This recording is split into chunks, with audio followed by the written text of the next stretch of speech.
de me rejoindre sur scène.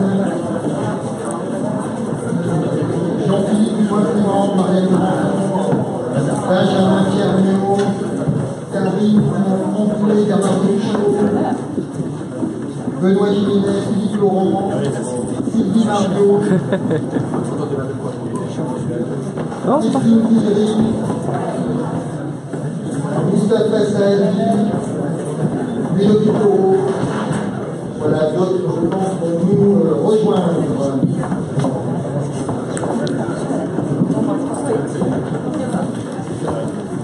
Et Stéphane Salini qui vient de nous rejoindre.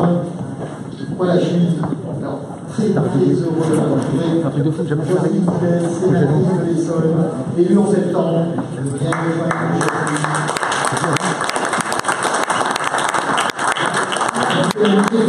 Alors, je voudrais d'abord dire combien je suis heureux, honoré, et nous sommes ravis d'accueillir votre président, Valérie Pécresse, à cette cérémonie. Merci Valérie.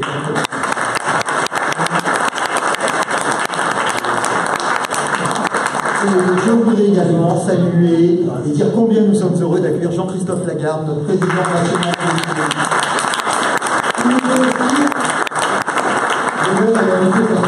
Alors, je voudrais que en ce début d'année, vous souhaitez bien sûr une excellente année à toutes et à tous, beaucoup de bonheur, beaucoup de réussite dans vos projets.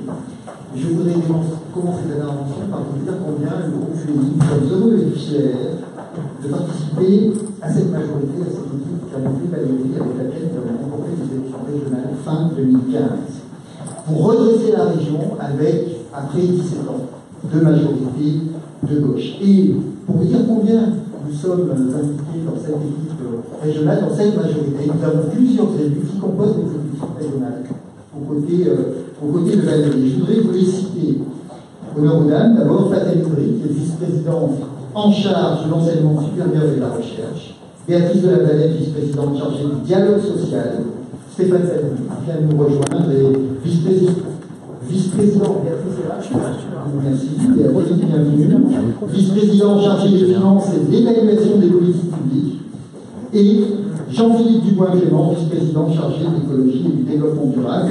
À cela s'ajoutent plusieurs élus qui ont des délégations spéciales et assez importantes. Arnaud Richard, économiste solidaire et social, Didier Variani, coopération interrégionale, Philippe Laurent, délégué spécial à l'exposition universelle, mais je sais que les qualités vont te conduire bientôt vers d'autres responsabilités. Ça, il a réussi. Bravo. Sylvie Monchour, délégué spécial aux achats responsables, et Karine Franklin, notre amie Karine qui est là, et qui va se voir confier une mission sur le décrochage scolaire, parce que je trouve que ça a décidé de faire cette année, Valérie, une année dédiée à cette préoccupation. Et donc, je vous le disais, fier de participer à cette majorité, à cette équipe régionale, et puis je voudrais vous donner quelques exemples de ce qui a été réalisé depuis 2 ans, de toutes les choses qui ont été réalisées depuis 2 ans aux côtés de Valérie. D'abord, il nous a fallu assainir les finances. Parce que nous avons trouvé une région où les dépenses de fonctionnement avaient dangereusement augmenté. Depuis plusieurs années, nous avons fallu rééquilibrer les dépenses de fonctionnement par rapport à l'investissement qui, lui, baissait dangereusement. Et c'est le travail qui a été fait par Stéphane à ses côtés. Je citerai 2 chiffres. En 2 ans, nous avons baissé les dépenses de fonctionnement de 700 millions d'euros, ce qui est énorme. Et nous avons inscrit au budget 2018 2 milliards d'euros d'investissement, ce qui est aussi extrêmement important. Il y a un sujet très important qu'on ne peut pas passer sous silence, ce sont les transports. Et nous avons trouvé des transports dans un état très très compliqué, d'utiliser le RER, le Transilien, les réseaux plus. Et là aussi, tu as parlé de la révolution des transports, Valérie, dès la fin 2015, et les actes ont suivi les paroles, puisque nous avons décidé d'inscrire un budget d'investissement extrêmement important sur les RER. Tous les matériels roulants seront remplacés. Et puis depuis 2016, 183 trains neufs pour rénover, 239 lignes de créer, de bus, et 250 bus propres en circulation. Voilà, ce sont des chiffres, ce sont des résultats, ce sont des réalités que nous avons menées dans cette équipe. Et puis 2018, ce sera aussi l'année encore des grands projets structurants, le prolongement de la ligne 11, la ligne 4 vers Bagneux, le T1 entre Gennevilliers et Colombes, le train d'express 12. Voilà, que des projets structurants, des projets très importants. L'État, bien sûr, aura sa part de responsabilité, aura sa part de travaux à faire, je pense notamment au réseau du RER, qui en a tellement besoin. Comment ne pas parler des lycées dès lors qu'on parle d'investissement? Sachez que nous venons d'approuver un plan pluriannuel d'investissement de 5 milliards d'euros pour les 10 prochaines années, avec un plan d'urgence pour les lycées, c'est absolument exceptionnel, exceptionnel.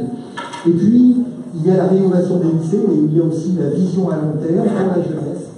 Et il y a 3 projets de lycées internationaux actuellement, Courbevoie, Vincennes, et l'un qui me tient particulièrement à cœur, qui se passe sur le plateau de Saclay, à Palaiseau, qui verra le jour dans quelques années. Alors il y a l'environnement, et là je vais y arriver un instant.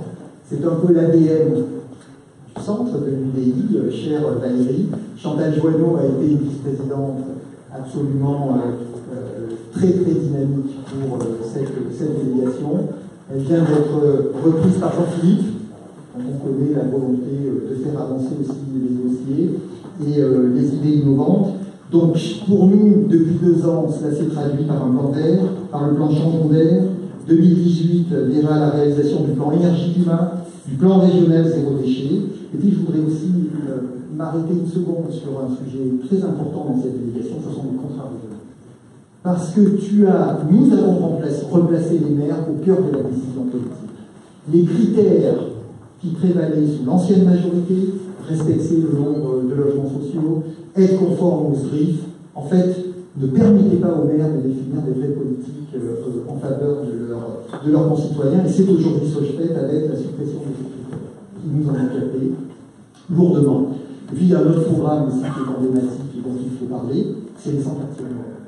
Et ce qui permet aux maires, qui créent de nouveaux quartiers, de recevoir des subventions importantes pour la mise en œuvre d'équipements publics, tout ça est très important. L'enseignement supérieur et la recherche, Faten, Idri et toi, vous savez parfaitement que le rayonnement de la région, son leadership européen, passe aussi par l'excellence de l'enseignement supérieur et la recherche. Là aussi, des faits extrêmement concrets, alors que Benjamin Schulz se cache que nous l'avons en retard. Dès 2017, un schéma régional de l'enseignement supérieur et de la recherche qui a été adopté, extrêmement volontaire, depuis 2016. La relance des teams aussi, qui nous tient aussi très à cœur. Oui. Oui, il vient d'arriver.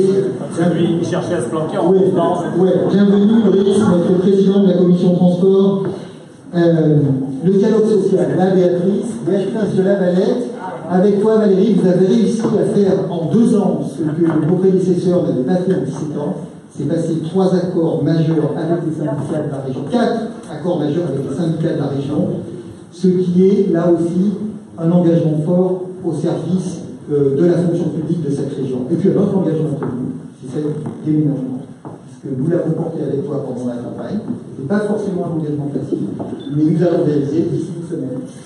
Une première vague de déménagement se mettra en place. Bienvenue Clotilde Desrois, rejoignez-nous sur scène également. Alors, je pourrais en citer bien d'autres, la culture, le sport, le développement économique. Tu as rappelé tout à l'heure, on veut des forces de l'ordre que nous avions financé 2000 startups, ce qui est extrêmement important et volontariste. Et tout ce travail, chère Valérie, nous sommes fiers de le faire à ses côtés. C'est un contrat de mandature. Nous avons mené une campagne très forte avec toi et tu as voulu une majorité large parce que seule une majorité large permet d'apporter la victoire et de rassembler les Franciliens. Donc nous sommes à tes côtés.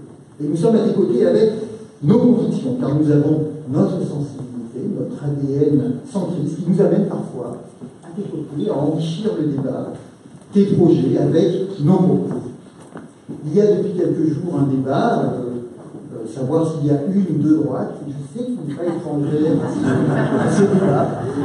À tout personnel, il y a purement personnel, je dirais qu'il y a 3 droites, mais en tout cas, quel que soit le nombre de droites, il y a un centre à côté de la. Et nous portons cette sensibilité avec fierté, tout en veillant à respecter le contrat de mandature que nous avons avec toi, parce qu'il est extrêmement important et qui compte beaucoup.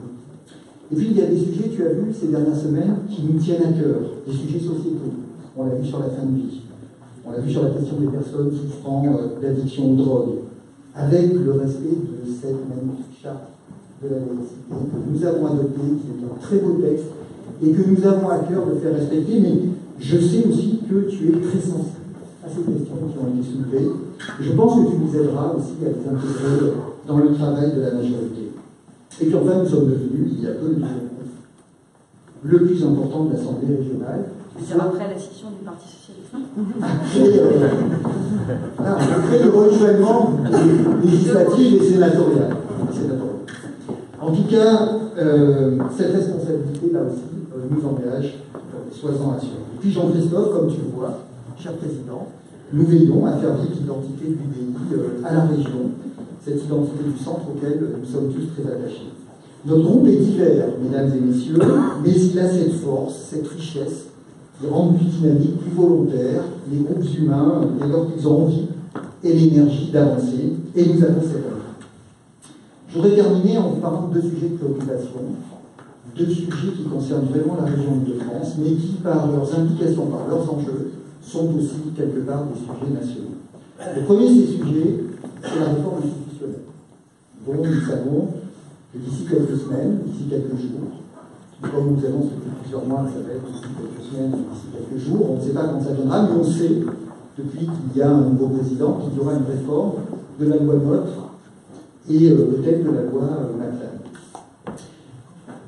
Le sujet de la réforme institutionnelle porte, et moi je le regrette, quasi exclusivement sur périmètre.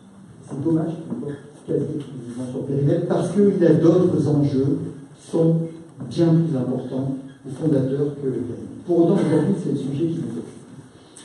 Et je dois dire que, de par mes fonctions, j'ai eu au cours des derniers mois l'occasion de débattre de cette question dans trois instances. Au sein du Forum métropolitain du Grand Paris, que j'ai eu l'honneur de présider en 2016, au sein du groupe UDI, et au sein de la communauté du plateau de Sèvres, de Paris-Sèvres. Et il y a une seule instance dans laquelle nous avons pu nous mettre d'accord sur le périmètre, c'est lorsque nous avons débattu au sein de la communauté d'agglomération Paris-Saclay, parce que nous sommes élus du même territoire et que nous portons la même vision sur l'évolution de ce territoire. Et nous avons demandé à ne pas être intégrés dans la métropole du Grand Paris si, d'aventure, elle restait dans le périmètre actuel. Et dans les deux autres instances, que ce soit le syndicat mixte du Forum métropolitain ou que ce soit au sein du groupe, dès lors qu'il y a des élus qui siègent et en petite couronne et en grande couronne, il a été extrêmement difficile de porter une vision commune. Pour autant,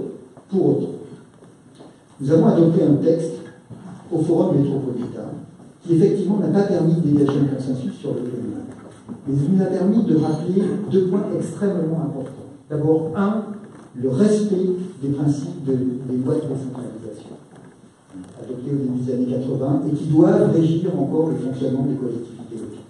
Et le deuxième point qui nous paraît essentiel à nos yeux, c'est que tout doit partir dans toute future gouvernance de la structure locale, de la structure communale, qui doit être la base de la gouvernance territoriale.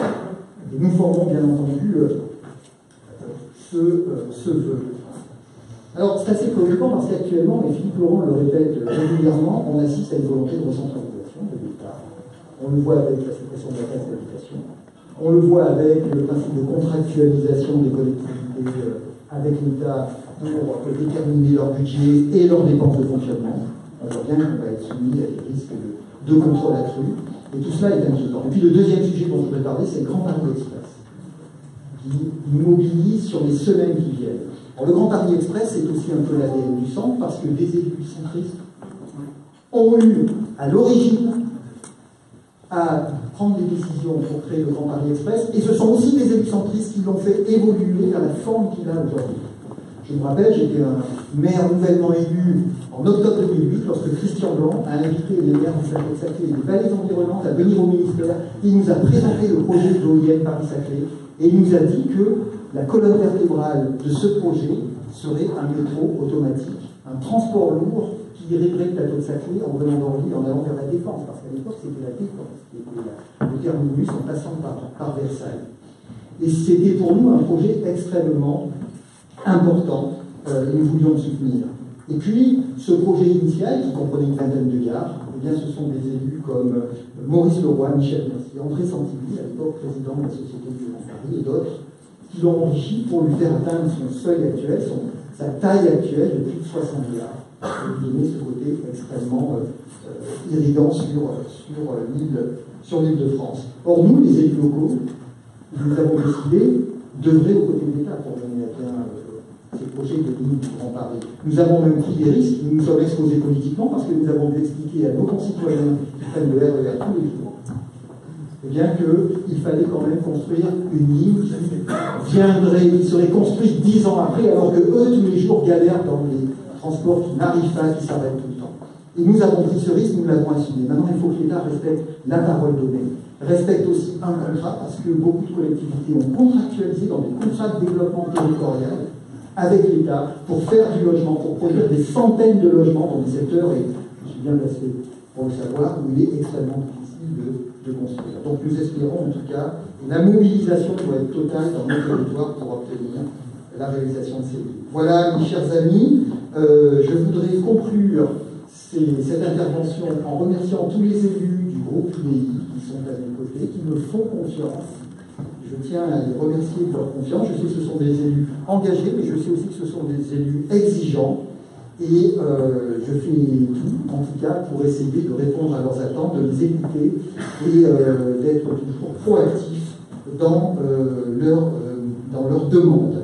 Et puis je veux aussi dire un mot des collaborateurs. Je tiens à remercier tous les collaborateurs du groupe. Et au premier rang desquels figure Blanquine Gouel, secrétaire générale. Je tiens à la remercier pour le travail qu'elle fait depuis de nombreuses années.